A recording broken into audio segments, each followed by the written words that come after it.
afternoon, everybody. This is Robin Ayub from the Localization Fireside Chat, and welcome to another recording, to another episode.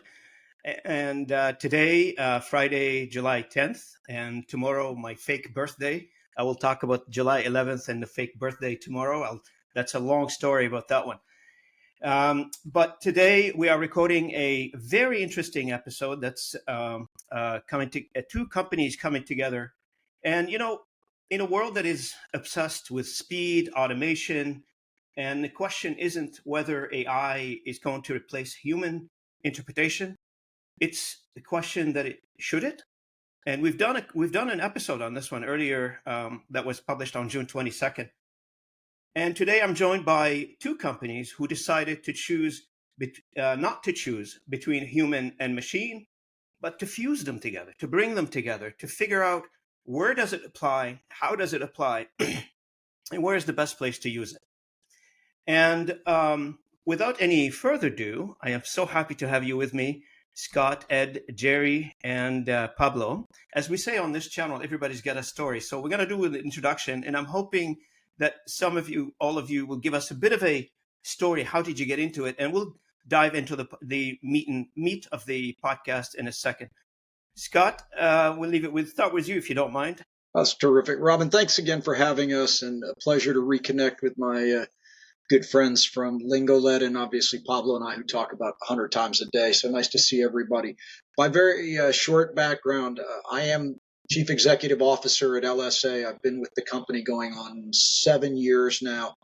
But the background story is in a prior part of my life, I was a corporate and business lawyer in a very, very large international law firm, of which LSA was one of my more prized clients. And so when the company at that point was talking about leadership succession, and the family has now turned it over to professional management, we got into conversation. And so I had at least a 15-ish year running head start on the industry before I got here. But I think what most CEOs do: strategic vision, things like the Lingolet partnership I'm very proud of, and just making sure that we keep the ship moving in the right direction and on time for ownership is at the top of the list. And I'm very, very excited to talk with you about these topics today after we hear from my friends here. That's great. Robin, good to see you again. I just want to let everybody know, Robin and I go way back. So Robin, I believe, was one of the first people I met in the industry, maybe 15 years ago. And when I was working at another company called Elanix, so we started there. And I've been in the technology part of the industry for ever since then. So I've had the good fortune to, be in the technology part of the language industry and the business end, with co-founding of Elanix and being an investor early on in there. And then, of course, co-founding BoostLingo, and then being there in the early stages of the BoostLingo process. And then, of course, working with Jerry and some other BoostLingo alumni and co-founding Lingolet. So I've had an excellent, very lucky opportunity here. Looking forward to moving forward, and the great partnership with LSA, where we're bringing together these two portions of the industry. We have the technology and the services. So it's going to be great. We're looking forward to a fantastic future. Thank you, Ed. Yeah, that's it. Thank you, Ed. Appreciate it. And good seeing you again. I know you were one of my earlier podcast guests when I started in 2023. That episode is still online, still doing well. Good to see you again. Good. Jerry, if you don't mind. Hey, everyone. I'm Jerry Song, CEO and the co-founder of Lingolet. Thank you, Robin, for having us. Thank you, Ed, Really appreciate for your good introduction. And good to see Scott and Pablo again. Good to see you again, Jerry. Yeah, this is a company I've been working with Ed since 2019. So before that, I had three, startup exits. So I'm based in San Francisco Bay Area, Silicon Valley. So that is the company. We try to use the technology to dig into the language service industry to give the professional services another option by using the tech. So that is how we work with the Scott and the Pablo. It's great to see everybody to work together. So let's keep the ball rolling. Thanks for joining us. Appreciate it. Pablo? Pablo Tercero, Chief Operating Officer here at LSA. So my career starts as a mechanical engineer, actually. So I'm a different background. I start at ExxonMobil in the oil industry, where I specialize on process improvement. And that's kind of like how I end up moving to this company. 16 years ago, I start in the operations world, trying to automate processes and improve processes. And I've been doing that for the past 16 years at different levels. Today, I work very closely with Scott on thinking strategy so that we can set up our company for future success. So it's beyond automation. We're trying to create infrastructures that are going to enable our people to use technology effectively so that we can be industry leaders. Absolutely. Nice to meet you all. I pretty appreciate it. And Thank thanks you. for joining me. Let's get into it. So, my first question is I'm going to ask Scott, if you don't mind, Scott, walk us through this. Why LSA and Lingolet, and why now, and why together? Now, for the audience, LSA stands for Language Service Associate. Am I correct? The floor is So yours. I think we'll each say it our own way, but come back to the same place, which is that it starts in the shoes or the footsteps of the customer, and being in a position with everything changing as quickly as it is to service what they need, not necessarily what we might sit around saying, I wish they would adopt. And right now we are obviously at a very clear inflection point of how much, not if or when, but how much automation versus old school of language access each of our customers wants to embrace. We could spend hours talking about their particular risk tolerance, cost cutting, cost improvement, service, whatever their points are. And so we made the decision that we could either try to build this ourselves and add on to what LSA has been doing well for over 35 years now, or find somebody that's really, really good at it. And so after a lot of due diligence, it actually ends up being a fairly easy choice for us, because not only did Lingolet have the background and, as Ed already said, deep depth in the industry, they were technology leaders already doing the things we knew we would have to do. They tested it. And the short answer is it was a perfect partnership. Culture is a very incredibly important thing at LSA. They share that same vision about culture, and they're easy to work with, and yet cutting edge. So it's a little bit longer answer, but that's the background of how we get to this iteration of the partnership. And it's been lights out ever since. So I hope that gets us kickstarted the right direction. Absolutely.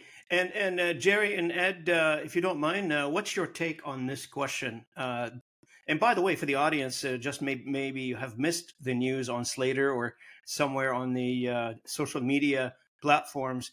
LSA and Lingolet have joined forces. They came together and they started this relationship as two companies coming together to service the industry in a variety of capacities. So, Ed or Jerry, can you give us your take on the partnership? I can have a brief answer to that, and then I'll let Ed to give you more detailed information.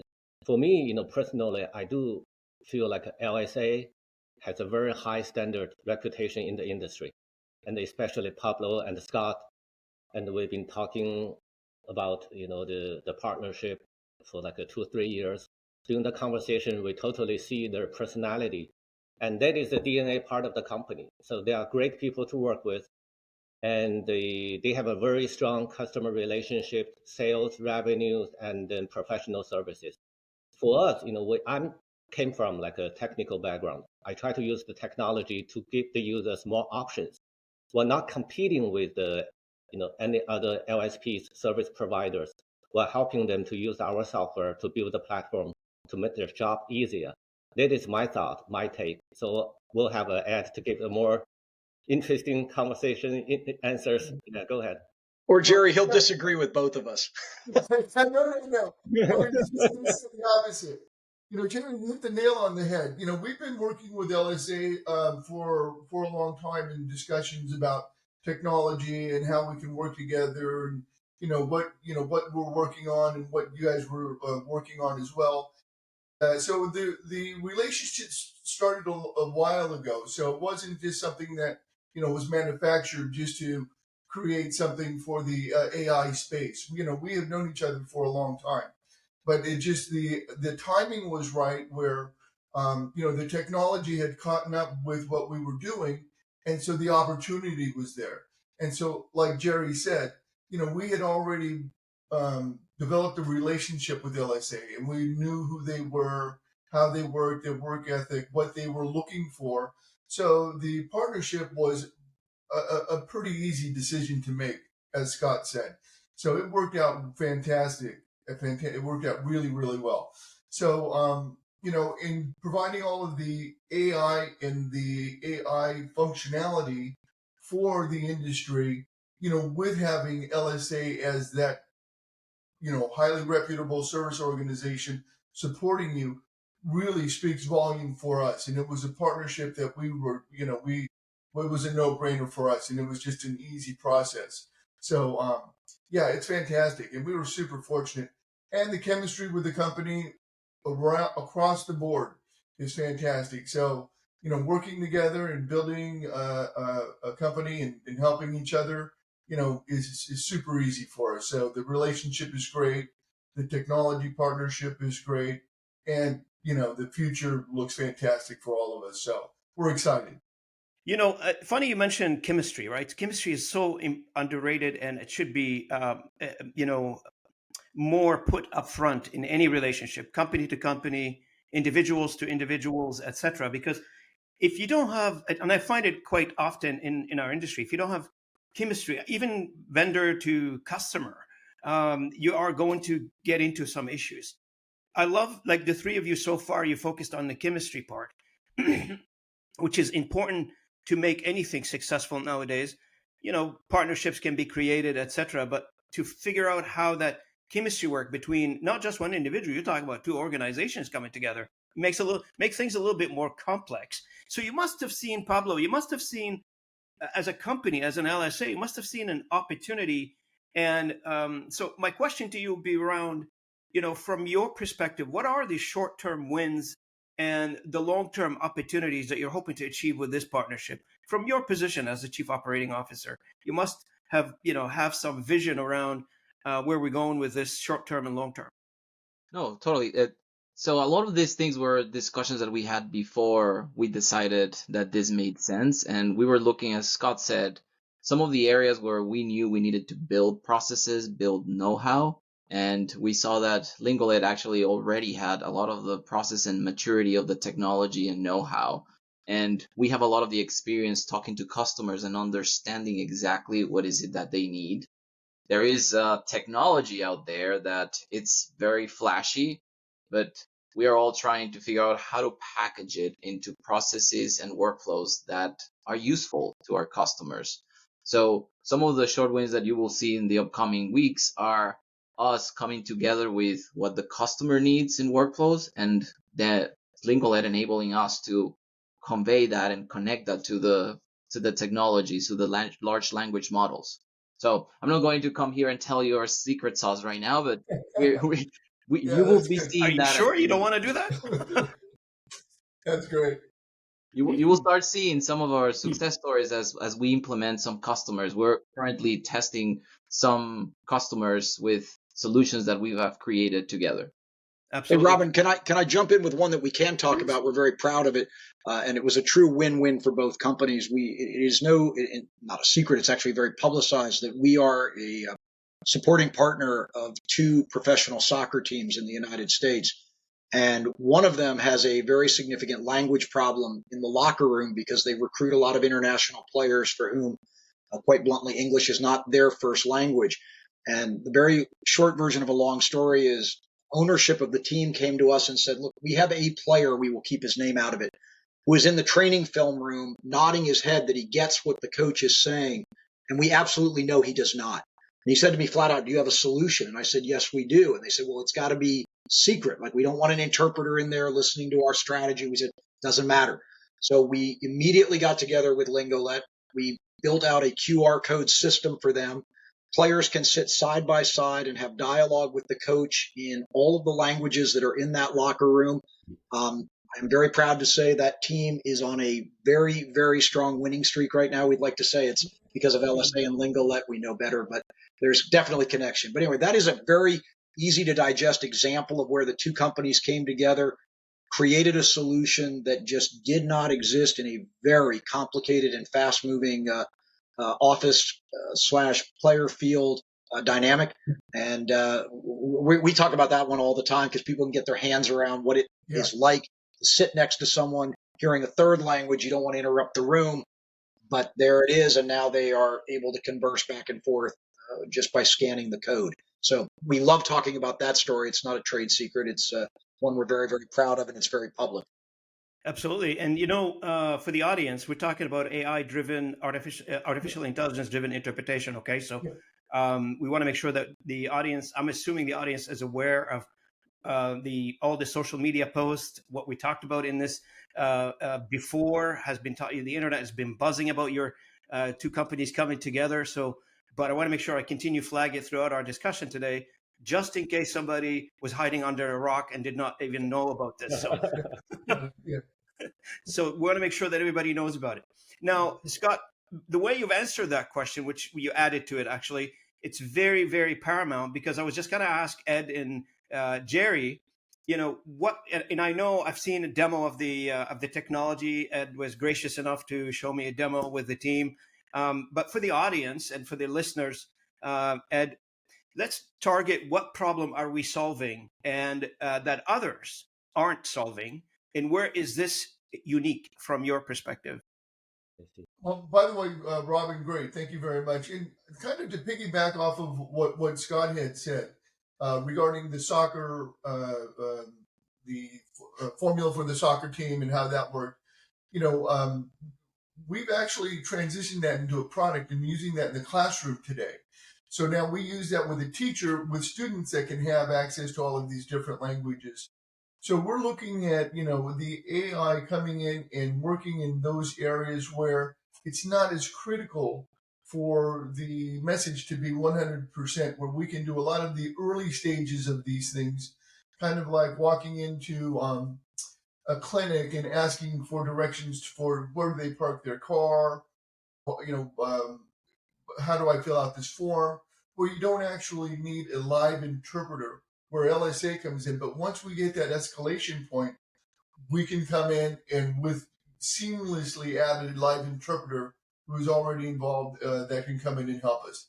That's where we see the real the real advantage of having the AI come in.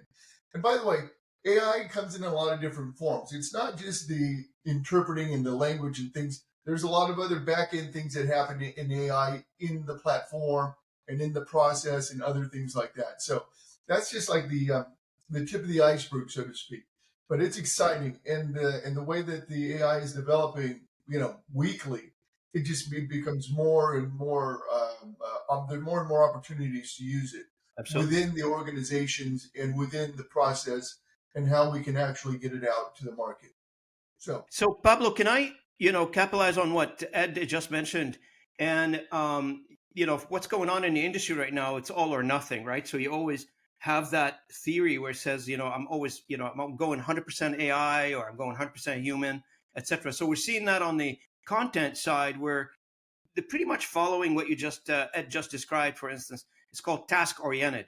So from a tasking perspective, this particular task is fitted for AI, and this particular task is not.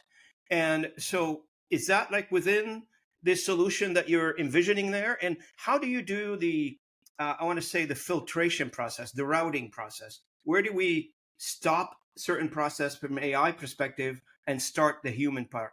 Is that like an automatic thing, or you got a human on the side, making sure that these things are taking place? That's a great question.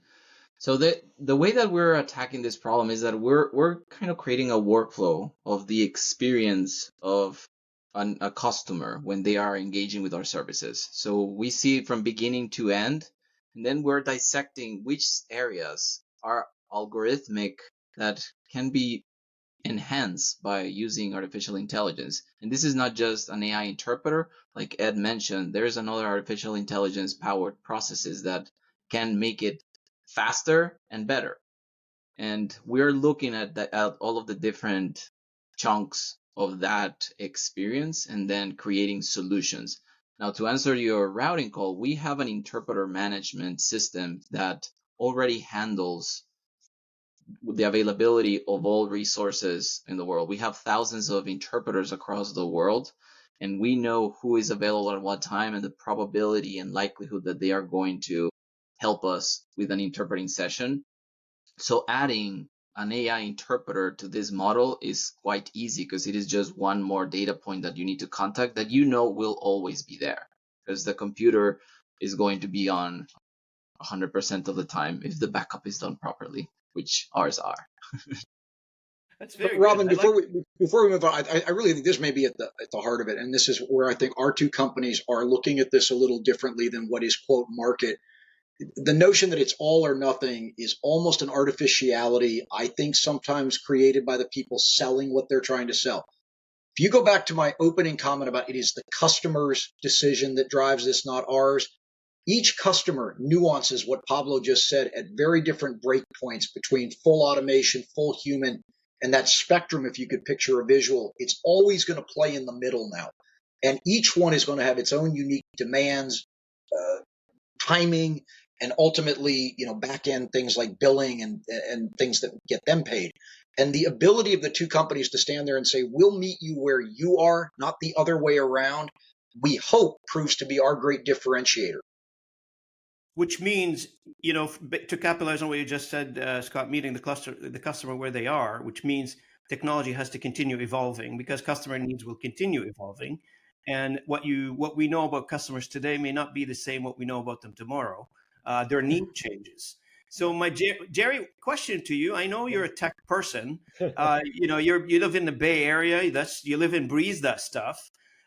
Tell me now, after the merger with LSA, what's your vision? Where are you going with Lingolet? And is there any other innovative idea you're contemplating? Yeah, I totally agree with what Pablo just said, actually.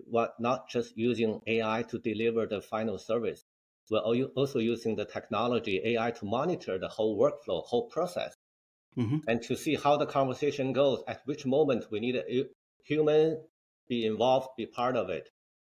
So when the people are talking about technology and AI, especially like in the Bay Area, so people always feel like, oh, are they going to take away my job?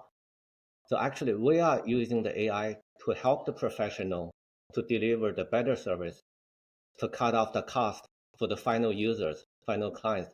That is all about option. We let the user to make the decision. So we are trying to deliver the service through the technology, through the software platform. But we do need to find the perfect partner to manage the workflow, manage the operation. We do not want to be part of that. That is how LSA, they are really strong, has a very good reputation in the industry. So we can work together. So, and also Pablo, he's a very tech guy. He's very tech savvy. He knows how the things turn out, what the potential could be, if we work with them, deliver the final service. He's a great product manager on the other side, I would say. That is why, that is a great opportunity for both parties to team up together.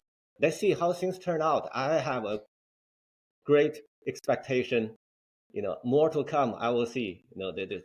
Yeah, Absolutely. Very exciting times. And I just want to mention to the audience, Scott it dropped off. I think he's having some technical issue with his connection. We will continue on. That's what happened when you're doing live podcast. That's normally happens. That's no big deal. We will roll with it. You just wouldn't like to listen to my side. And that was it. He's like, I've heard this 100 times. I don't want to. Yeah, I'm going to take a break. Hey, but to piggyback on what Jerry just said, working together with LSA and actually with Pablo and his team, technically they are awesome as well. So the combination of both tech teams together is making for a very, very strong partnership and a great relationship with them. And Robin, to address what you said about the future, the technology is just changing so fast, and the new features that are coming out that are, really enabling us to customize a lot of different things for all of the customers and what their needs are really makes it exciting. And, us being a startup and being nimble, we can do things quickly and a lot more quickly than like an LSA can, because they're working on these projects that are bigger and they have a lot of momentum going. They ping us and go, this is what, we need this real quick. Can we work on that? Boom, we're there, we're available, and we're that, the nimble little company that can do some things really quickly. And that also what makes the relationship, even stronger and even better. Right. So Right. it's awesome. But I hope that answers your question, Ron. No, it does. Just like now that you've been working with this for a few weeks, I guess, and time flies. Any surprises, Scott? None negative, certainly. I mean, if anything, I was surprised at how nimble the development team that Jerry and Ed have assembled behind the scenes really proved to be. I mean, I think in this industry, everybody's kind of good at sales, but they really actually had the goods to back it up. So I would say that was a pleasant surprise, above and beyond what we had expected. But the truth is, no. I guess the only surprise is how much Ed can eat and never gains a pound whenever we're out on these meetings off site. But no, other than that, no big surprises. Yeah. He keeps a treadmill.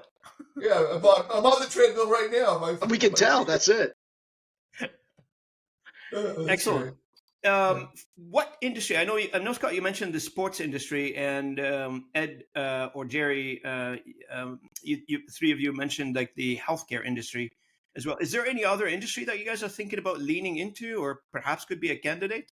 Well, I mean, I'll speak for our existing client platform, as I'm sure you may have said in that quick break there. We are predominantly focused, at least in the last couple of years, on healthcare, payer services, financial services, but we have a footprint across literally any segment of the American economy that touches language, which includes hospitality in particular, and a number of in-office jobs with diverse workforces. So any of those places that involve customers that don't engage directly in English as a first language is ripe for growth. And I think that's where you're going to see the AI solutions help us make tremendous headway there, because in many of, as Jerry said earlier, some of those low risk encounters, they may not need the belt and suspenders of a human interpreter, which is, I still think, we're biased, but I still think that's the gold standard until the technology truly gets to that level. But not every encounter needs that, and I think we're back to let customers set it up the way they want, in very much the same way that customers every day make a decision in their contact centers. At what point is it a chatbot or an agent, and then when does it port to human? The same parallel is just rippling across the language industry. There's nothing new here. It's just we're one turn delayed. And when we get to that point, we will see new markets emerge that are willing to be receptive to the AI solution. Mm-hmm. I do have a question regarding the interpreters themselves. I throw it at Pablo first, and then we'll get a take from the rest of you guys. So let's talk a little bit about how the interpreter is viewing this. And I'm just talking about it from, general response of the interpreter communities. You guys deal with them on a day-to-day basis. They must have heard there is a technology coming out there that is going to work with them, or it depends on their views. Sometimes people see the glass is half empty. Sometimes they see the glass is half full. And are you retraining them, reassigning them? Are you upskilling their skills? Are you using like AI as a load balancer? I know Pablo, you mentioned earlier a little bit, which alluded to AI load balancer, or job augmentation, and in some cases replacement. So if you don't mind, just general comments on where does the interpreter fit in that picture? So to your first question, the interpreter community has a wide range of acceptance to the technology. I think there's a group that is very excited and they want to test with it, and they want to understand like how it's going to enable them to do a job that they will find more interesting. There is, on the other side, people that are probably afraid of it because they either don't understand it, feel like it's going to jeopardize their job. So we're seeing messaging from all those types of individuals. However, our position so far is like we're not looking to replace what we're doing right now with our human interpreters. We're looking at using the technology to improve the service that the patients and the consumers are getting by reducing the time that they wait to get interpretation services, or reducing the amount of times where we are not able to find an interpreter on a timely basis. So for a lot of the events where there's a call at 2 in the middle of the morning, and we're trying to find a Kinyarwanda interpreter, and being able to enable that conversation with AI when we would have not been able to do that with a human interpreter. So those are the cases that we are tackling, basically. So while the concept is probably something that they will fear, it is not something that we're replacing what they do today. Absolutely. Now, anybody wants to add to Pablo's comments, or do you think this is your view as well? No, I'll add to it. I think embedded in all of this is the suggestion that it's not a one-to-one trade-off. I think the goal here for all of us in the industry is grow the amount of language usage, including, to be blunt, at different price and quality points, so that it's not just the conversation went from a human to a machine. It is that we have that plus new usage across more platforms. And in that situation, as Pablo said, I think you're going to see an effort to balance and grow the pie, as opposed to we're cutting it up and giving one slice to Jerry that I had to take away from Ed. And I think that's going to be the model for those of us who see it as something beyond an all or nothing or winner take all only scenario. Yeah, that's a great point that Scott makes there. One of the things that we tell interpreters is this is going to enable us to grow. And if we grow, that means that you, interpreter, will get more business from this, because we're going to be more appealing to consumers, which means more business to everyone. Yep. Great point. And the more people use AI at the early stages just to try it, to see how it works or what they can use it for, the demand will be there, and then they will always need a live interpreter eventually. So this is like a lead into using real live high quality interpreting in an escalated situation. So you're right, Pablo. This is just, and Scott, this is growing the business, not replacing interpreters. This is making more business for them. And Robin, I know you've got a very sophisticated audience, but let's just state the obvious. Not all languages that we're talking about here are weighted equally, and there's going to be adaptability into AI for certain language trees and root origins that will be much easier to adopt and build into the large language models, especially if we focus on the technology coming out of the United States. And then as that spreads, it will catch up. But it's not that every language starts and runs at the same pace along the issues we're talking about today. And there will be gaps, big gaps, that will take much longer to fill, and others that will be much quicker to fill as we debate human versus automation. So I know that's obvious to most of your listeners, but I think we would not be complete if we don't put that out there, that those gaps are going to have to be addressed by companies like ours as it evolves. 100%. Yeah, you're right. Not all AI created equal. Not Correct. all languages in AI created equal, and for the obvious reasons. And some languages we have more data for them as an industry to train. Some languages we don't. Exactly. And that shows in the output quality for those models too. So if you're talking about sub-Saharan languages or some minority languages that only a handful of people are speaking it, you're not going to have plenty of data to train. Exactly. But you're making a very good point, Scott, Ed, and Pablo and Jerry, that we're starting something, and we are it feels like there is a big potential forward, but we're starting somewhere, and this is going to continue to improve.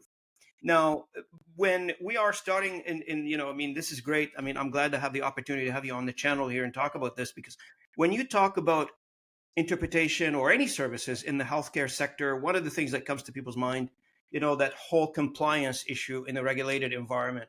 And I know Ed and I and Jerry spoken about this before, but for the audience who missed that conversation, I refer you to go back to 2023 and look up that episode with Ed, and that gives you a chance to browse the channel. But I'm not saying, but you can look that up. But how are you doing on things like SOC 2, HIPAA, and all these things? Who wants to take that? Oh, I'm sorry. I thought he said Ed or Jerry. My fault. Again, we will start with the basics, which is that everything we do starts with make it comply first, because no customer is going to put any of their patient care at risk over something novel or flashy. It's just not going to happen, and we wouldn't enable that. So we start with that predicate. Confidentiality and keeping the communications proprietary the same way that they would be if it was a human in the conversation a lot of that technology just ports right over. The transcripts in the background is a very interesting issue that I know the lawyers are paying a lot of attention to, because if it's just human, you really can set up protocols where there are no notes and no possible monitoring or violation of a patient confidentiality. And we all know that embedded way deep in the technology, there is still some, even if it's only instantaneous transcription being created, that the court systems and the regulators are going to have to sift out. We can't solve that for them. But what we can do is be cognizant of making, regulation, like your compliance department at a health system, make sure they're at least aware of these topics, make sure they embrace the risk tolerance there, that they are informed, so they're not, in any way lulled into thinking, oh, it's just the same process and we're safe. So yeah, we pay a great deal of attention to that. It is going, I think, of the many issues that AI will trigger among court cases and new responsive law, that you can add that to the list. That's as far as I can predict, because it's very, very fuzzy. But there are some critical differences in the technology that I will go out on a limb and say the law hasn't caught up with yet. Ed, anything you'd like to add on this? Yeah, no, that's a great point that Scott's making. That a lot of these technologies that require HIPAA, they fall under a certain category that are services companies. As a technology company, we do know HIPAA compliance, and we are HIPAA compliant, but we are technically not empowered to be HIPAA compliant. So, but all the SOC 2 and all that other stuff, yeah, we're aware of that, and we're compliant, and we understand that. And like Scott said, in the future, these are things that are going to be tested from here on out. Just like at what space and at what time does that compliance level hit? Whether it's a technology company that's just supplying connectivity, or the actual person who's doing the interpretation or the transcription. There's going to be that level, and only a court is going to be able to go, okay, this is where that we draw the line. So, but in any event, we all have to be prepared. And let's just round this out. I mean, in any large institution, the people pushing for things like innovation and even cost saving will routinely run up against the people who are risk averse over things like litigation in the United States. And there may very well be countries around the world where this will progress faster because their receptiveness to litigation is at a different level than the United States. And I think until those boundaries get set and people can start to speak with certainty about what the ground rules are, we all kind of have to just recognize that progress may not be as quick as the technical side likes, because people are going to be risk averse. And maybe there's nothing wrong with that, quite frankly. Yeah, 100%. And plus, you mentioned a very good point. Because you're a global company, you're offering the service, I'm assuming, across the globe. So when you offer across the globe, you open up a whole bunch of opportunities that in some geographical area may not exist, in some other geographical area, as I'm just trying to interpret what you just said, Scott, to our audience. The point here is that opportunity is there, depends on the geographical area that you're located in, and depends on where you are. So for those for that point, the as you decided, perhaps instead of building, I'm going to joint venture with Lingolet and do this together. I guess here we still have a few minutes before we terminate the conversation. I'd like to get into the conversation around what's next. What is I know you touched a little bit on this one, but you must have some sort of a roadmap down the road. I know you mentioned earlier for the audience that we're going to add more languages. Some languages going to get improved, but from a functionality and usability of the technology, is there a roadmap ahead of you for this? Yes. Ed, you want to take this one on? Pablo? Well, we do have a technology roadmap at LSA, and it actually goes to 2030, all of the different features and solutions that we want to add to our workflow. We are currently working with Jerry. Pablo, you have the right audience. The CEO's here. Yeah. Well, I joke with Pablo. That was the difference between the chief operating officer and the chief executive officer. I would think that roadmap should be completed by the end of 2025, and Pablo's job is to be realistic about we have work for everybody through 2030. But let us keep our laundry a little more private. Yeah, that's great. That's awesome. So we're currently working with Ed, Jerry, and team to see where are the synergies on what we're trying to build and things that they are also going to build on their end, and trying to come up with like, well, these are some things that we can actually entrust Lingolet to build for us, so that we can go to market with some other solutions faster. Absolutely. Ed, on the tech side, on your side, what's the roadmap? I'm sure as you develop and evolve the technology, LSA is going to take advantage of what you're developing. Yep. So real quick, I'm gonna and then I'm gonna let Jared finish up. So for us, it's paramount to make sure that we're myopically focused on what we are working on today and the technologies that we have, and have we can get the most out of them and make them as good as possible, and to introduce them and to make sure that they are working perfectly with our customer base. There are so many new things coming out all the time that we can't be distracted with what's a new LLM, a new SLM, a new feature. We've got to maintain our focus on making sure that we're building the best product that we can to service our customers and to make sure that our customers are using it properly. So that's one of the main things that we're working on as a company, is to make sure that we don't get distracted by the shiny new object that comes out once a week, and that we just build the best product that we can. And so that, Robin, so that's our roadmap is that. But I want to let Jerry kind of finish up on that, because that's his. I don't want to steal the thunder. Go ahead, Jerry.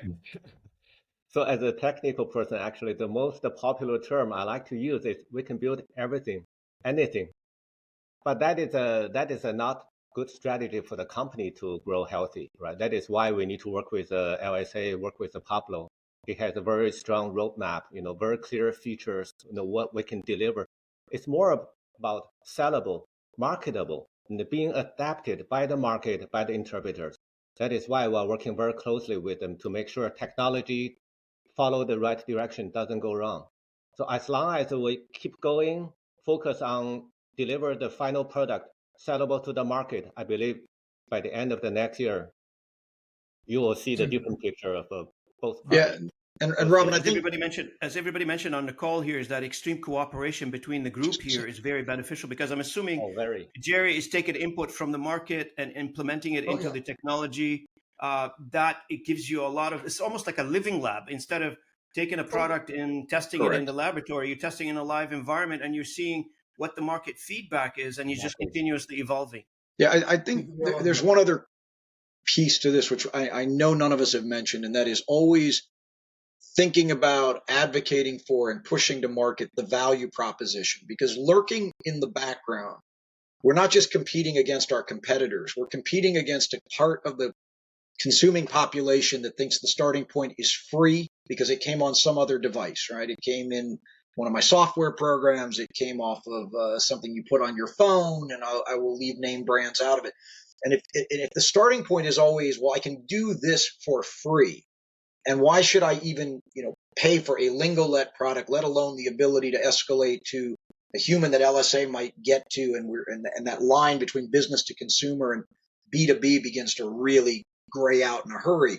We are constantly educating about why free isn't really the right answer. And, you can save money and run an organization, that's business, but don't drop to zero because of a long list of reasons, not the least of which is staying current and quality and those things that we had 9 more hours with you, we could fill up.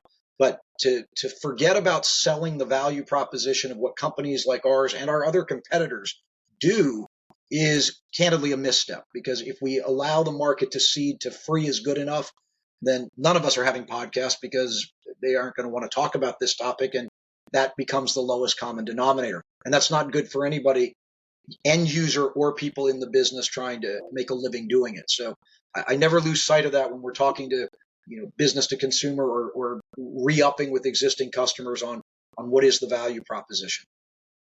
Absolutely. Ed and Jerry, anything to add, Pablo, onto that point? Go ahead, Jerry. Jerry, No. You want to do it, or Very good. Yeah, I like that. Yeah, you want me to move on? Okay, I'll move on. Next, I love that. What I can say to this is, like, we're constantly monitoring the technology, and like Ed said, like, we're not just chasing any new thing, but we want to know that there is a balance between the new tech that is moving lightning speed on a weekly basis. There's release. Our customer base that is not necessarily moving very rapidly, but is keeping an eye on the news and the marketing and the buzz, and our capabilities internally here to being able to connect that technology to the client needs. So we are trying to create a healthy balance there where we find technologies that are going to help solve a problem to the customer. Like, I know you saw this flashy product, but this is the one that is going to help you solve the workflow problem that we are seeing today. Absolutely. And I'm referencing here a podcast that I just published on June 22nd with Veronica Heilich. Scott, you bring up a very good point. Not because you plugged in an API or an app into your technology, you solved the problem, but that seems to be the sentiment across most tech companies nowadays. And Veronica stated that there's 52% of installed are being uninstalled. So 50% are uninstalling. I hadn't heard that. That's great. Because of bad localization, which Yes. goes to show, like, on the written side or on the verbal side, which you guys businesses in, there are certain degree of expected functionality and quality that it is, it's still required. So before we wrap it up, I'm going to throw a question. We'll start with Pablo, we'll go to Jerry, Ed, and then Scott, if you don't mind. For our audience who are listening to this, Pablo, we start with you. What are the key takeaways that you like the audience to take away from this conversation? I would say that we're heavily working on making it very, very efficient to access linguistic solutions. And we're going to work on future call flows that will be fair to everyone involved. We're looking for win-win scenarios in this relationship. We're not looking to create losers. We're looking to enlarge the pie so that we all win. Absolutely. Jerry, on your side? Yeah, win-win situation. I like to hear that. Great. Yeah, as a tech company, as I said, we build up a lot of kind of like a features or building blocks, but we need to combine them together as a product to architect the product by the industry leader. That is why, I do believe through this partnership, so we will have a lot of things coming out to make the industry, more people feel comfortable in using the technology than feeling like scared of, am I going to be replaced? That is not the answer. Yeah. Ed, the floor is yours. I'm going to piggyback off what Jerry just said. It's all about, having our technology create operational efficiency and have it to be help you build and grow your business and manage your business, rather than trying to, eliminate something, or your interpreting section or your translation section. That's not our goal. Our goal is to help build the business, build the industry, make the industry grow, so we can, really